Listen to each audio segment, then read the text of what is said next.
ನಿಮ್ಮ ಹುಡುಗ ಸುಳ್ಳು ಅರಬಟ್ಟಿನ ಮಾತುಗಳಿರಿ ಎಲ್ಲ ರೈತರು ಬಿಟ್ಟು ಕೊಡ್ತಾ ಅಂದ್ರಿ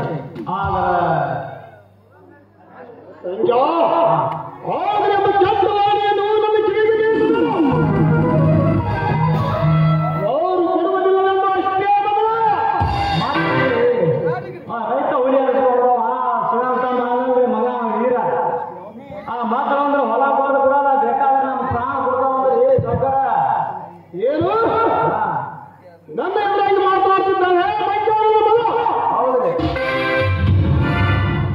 ನೋಡ ಭಾಳ ಬಾಳ ಕುಸಾರ್ಯ ಬರಲ್ಲ ಮಗ ದಾಂಗು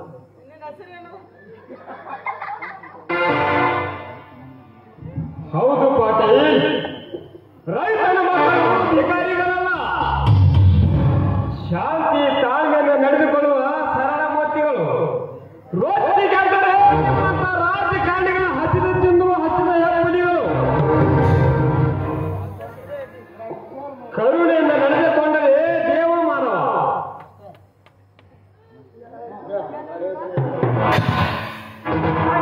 ಮಾತಲ್ಲಿ ಇವತ್ತು ಅದು ಹೊಲ ಇಟ್ಕೊಂಡೆ ನಾಕ್ತಿ ಅನ್ನೋದಕ್ಕೆ ಲೋನ್ ಮಾಡಿಬಿಡೋದು ಸಾಲ ಎಲ್ಲ ನಿಮ್ಗೆ ನೌಕರಿ ಆಗ್ತೇವೆ ಹೊರಗ ಕಾರಣ ನಿಮ್ಗೆ ನೌಕರಿ ಆಗ್ತೀವಿ ನಿಮ್ಗೆ ನಿಮ್ಮ ಮಕ್ಕಳಿಗೆಲ್ಲ ನೌಕರಿ ಆಗ್ತದೆ ಸುಮ್ಮನೆ ಕೊಟ್ಬಿಡು. ಮುದುಕ, ಭೂಮಿಯು ರೈತರ ನರನಾಡಿ ಜೀವನದ ಬದುಕುವುದು ನಾವು ಪ್ರಾಣ ಕೊಡಲು ಸಿದ್ಧ. ಆದರೆ ಒಂದು ಇಂಥ ಭೂಮಿ ನಿಮಗೆ ಟ್ಯಾಕ್ಟರ್ ಕಟ್ಟಲು ಕೊಡುವುದಲ್ಲ. ಒಂದು ವೇಳೆ ಅಪ್ಪಿ ತಪ್ಪಿ ರೈತನ ಮನೆಗೆ ನಿಮ್ಮ ಸಾವು ಅವತ್ತ ಮಟ್ಟ.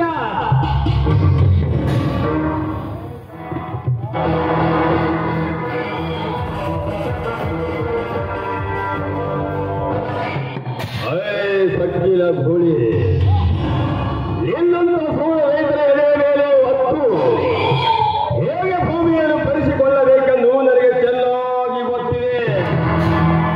ರಟ್ಟಿ, ಈ ರೈತರ ಧ್ಯೇಯದ ಮೇಲೆ ನಿನ್ನ ಕಾಮಾಟ ಕೈ ಸೋಕಿದರೆ ಸಾಕು. ಕ್ಷಣದಲ್ಲಿ ನಿಮ್ಮನ್ನು ತೆಗೆದು ಒಸಗಿದಂತೆ ಒಸಗಿ ನಿಮ್ಮ ರಕ್ತವನ್ನು ನೀರಿನಂತೆ ಘಟಕದಲ್ಲಿ ಕುಡಿಯುತ್ತದೆ ಭೂಮಿ ತಾಯಿಯ ಚಚ್ಚಿನ ಮಗ. ಭೂಮಿ ತಾಯಿಯ ಚಚ್ಚಿನ ಮಗ.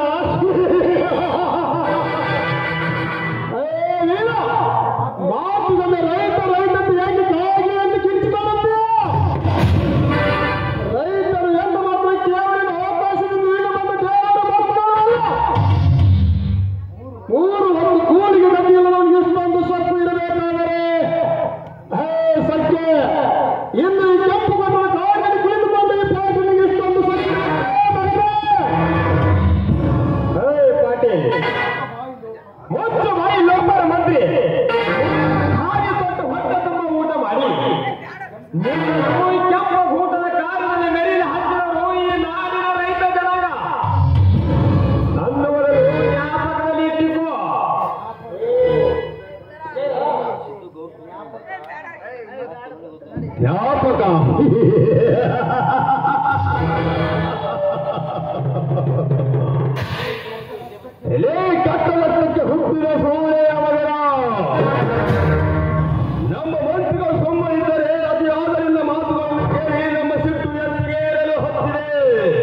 ಏಕೆ ನಾಯಿ ಅಂತ ಬರಲಿ ನಮ್ಮ ಕೈಯಿಂದ ಹೊತ್ತ ತಂದು ಸಾಯುತ್ತೀಯ?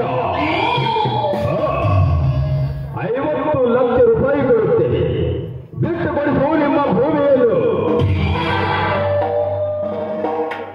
ಈ ರೈತರ ಮಗ ರಕ್ತಕ್ಕೆ ಹುಟ್ಟಿದವರು ಬೇಕಾದರೆ ಪ್ರಾಣ ಕೊಡಲು ಸಿದ್ಧ, ಆದರೆ ನಿಮಗೆ ಭೂಮಿಯನ್ನು ಕೊಡುವುದಿಲ್ಲ. ಹೇ ಸಂಖ್ಯಾ, ಚಾಟಿಯನ್ನು ತೆಗೆದುಕೊಂಡು ಬಾರು. ಈ ಮಗನ ಮೈಚರ್ಮ ಸುಲಿವಾಗಿ ಬಾಯಿಗೆ ಸುದ್ದಿ ಬರುತ್ತದೆ. ಹೇ ಜಾನಿಯ, ಕಟ್ಟಿಯಪ್ಪ ಈ ಮಗನನ್ನು.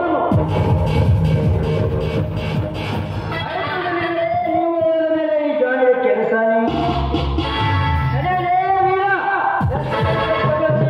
ನಮ್ಮ ಮಂತ್ರಿಯ ಮುಂದೆ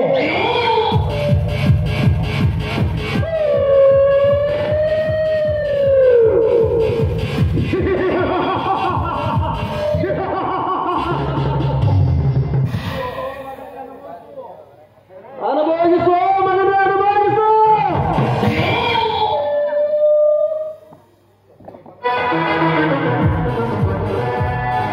ಹೇ ಮಗನ ರಾಯ, ಅನುಭವಿಸು ಮಗನೇ, ಅನುಭವಿಸು.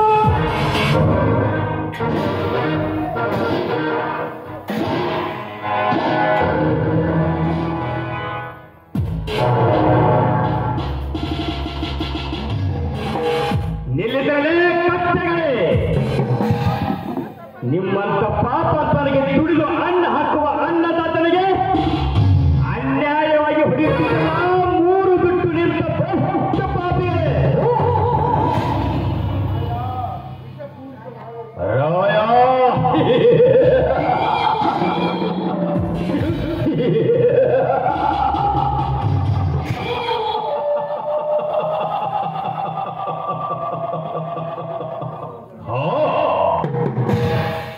ವಿಷ ತುಂಬಿದ ಈ ಕೆಲಸದೊಂದಿಗೆ ಸರಸ ಮಾಡೋ ಹವ್ಯಾಸ ನಿನಗೇಕೆ? ಸುಮ್ಮನೆ ವಾಪಸ್ ಹೋದರೆ ಸರಿ, ಇಲ್ಲದಿದ್ದರೆ ಗಂಡಸರ ನರಗಳೇ ಕತ್ತರಿಸಿ ಎದ್ದು ಇಲ್ಲದಂತೆ ಜೀವಂತ ಶವ ಮಾಡಬೇಕಾಗುತ್ತದೆ. ಮಗನ ಎತ್ತರ, ನನಗೆ ಎತ್ತರ ಹೇಳುವ ಹುಚ್ಚು ಮುಂದೆ ಮಗನೇ. ನಾನು ಹಾಗೆ ಬರೆಗಳಿಂದ ಹೋಗಲು ಬಂದಿಲ್ಲ. ಮುತ್ತು ಪದಗಳ ರಕ್ತವನ್ನು ಹೀರಿ ರಕ್ತ ಬೀಜಾಪುರ ನಾನು. ನಿಮ್ಮಂತ ಪಾಪಾತ್ಮರ ಸಂಧಿಂದಲೇ ಸುಡುಗಾಯಕ್ಕೆ ಎಳೆದುಕೊಂಡು ಹೋಗಲು ಬಂದ ಯಮರಾಜ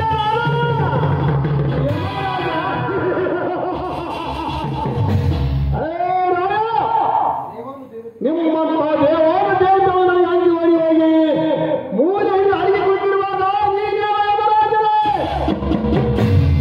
ಮಗನೇ, ಸುಮ್ಮನೆ ಶಿವನೊಂದಿಗೆ ಹೊರಡಿ ಬಂದ ಮುಖಬೇಡ, ಹೊರಟು ಹೋಗು ಇಲ್ಲಿಂದ. ಮಂತ್ರಿ, ನಿನ್ನ ಕೊಳ್ಳ ಅವಧಿಗೆ ಅಂಜುವ ಇದೆಯಲ್ಲ ನಾನು. ಇದು ರೈತ ಹೊರೆ. ನೀನು ಎಷ್ಟು ಬಡವರ ರಕ್ತವನ್ನು ಹೀರಿ ಅವರ ಬೆನ್ನಿಗೆ ಚೂರಿ ಹಾಕಿ ಹಾಕಿದ ನಿಮ್ಮನ್ನು ತುಂಡ ತುಂಡಾಗಿ ಕತ್ತರಿಸಲೆಂದು ಆ ಸೃಷ್ಟಿಕರ್ತ ಬ್ರಹ್ಮನ ಕಳಿಸಿದ್ದಾನೆ ನನಗೆ.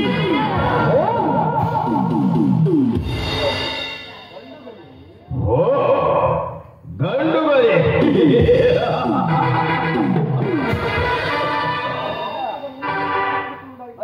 ರಾಯ, ನಮ್ಮ ಮಾಂಸದ ಮುದ್ದೆಯನ್ನು ತುಂಡು ತುಂಡಾಗಿ ಕತ್ತರಿಸಲು ಬಂದ ಆ ಗಂಡ ಸೂರ್ಯ ಮಕ್ಕಳ ರುಂಡವನ್ನೇ ಮುಂಡಿನಿಂದ ಕತ್ತರಿಸಿ ರಕ್ತ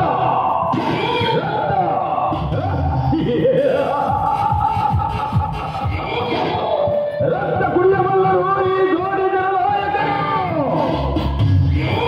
ಜೋಡಿ ನಾಯಕರು ನಿಮ್ಮಂತ 3 ಬೆಟ್ಟ ಭ್ರಷ್ಟಾಚಾರಿಗಳು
ರೈತ ಮೈ ತುಂಬ ಸಾಲ ಮಾಡಿಕೊಂಡು ಬೀಜಗಳ ಹಾಕಿ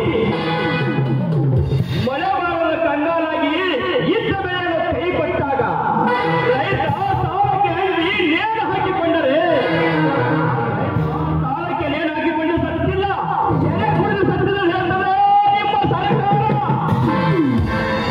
ಆ ನಿಮ್ಮ ಸರ್ಕಾರಕ್ಕೆ ರೈತನ ಬಗ್ಗೆ ಸ್ವಲ್ಪವಾದರೂ ಕರುಣೆವಿಲ್ಲ. ಓ ಕರುಣೆ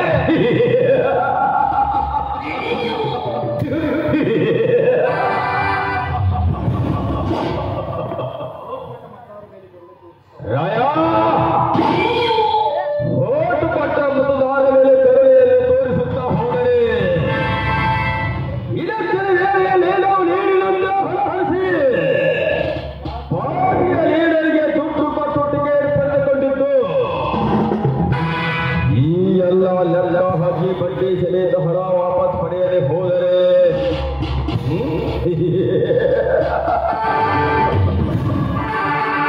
ರಾಯ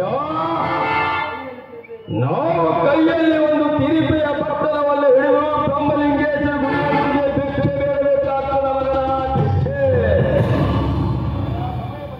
ರಾಯ ಸಮಯ ಬಂದಾಗ ನಿನ್ನ ಮಾವನ ಭೂಮಿಯಲ್ಲಿ ಹೇಗೆ ಬರೆಸಿಕೊಂಡು ಆಳೆಯ ಮಾವನ ಅಧಿಕಾರಿ ಕರ್ತವ್ಯವನ್ನು ಹೇಗೆ ಕಟ್ಟಬೇಕೆಂದು ನನಗೆ ಚೆನ್ನಾಗಿ ಗೊತ್ತಿದೆ. ಕೇಕೆ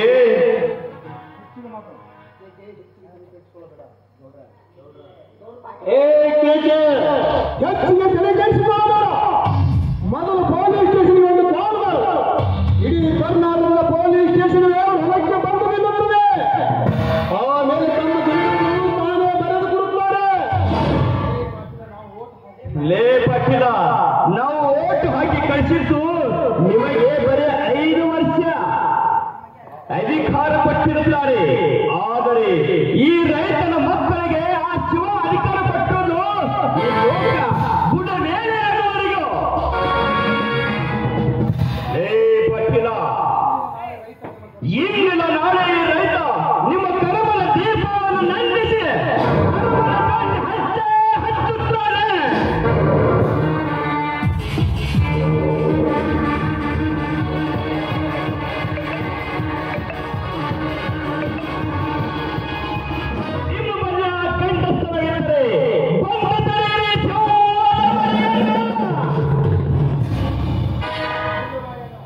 ರಾಯಣ ನಿಲ್ಲು ಸ್ವಲ್ಪ. ಪಾಟೀಲ್, ನಮ್ಮ ದೇಶಕ್ಕೆ ಸ್ವಾತಂತ್ರ್ಯ ಬಂದು 75 ವರ್ಷವಾಯಿತು. ಇನ್ನೂ ನಿಮ್ಮ ರಾಜಕಾರಣಿಯವರು ಸ್ವಾರ್ಥ ಹೋಗಿಲ್ಲ. ನೀನು ನಿಜವಾಗಿ ನಿಮ್ಮ ತಂದೆಯ ರಕ್ತಕ್ಕೆ ಹುಟ್ಟಿದವರಾಗಿದ್ದರೆ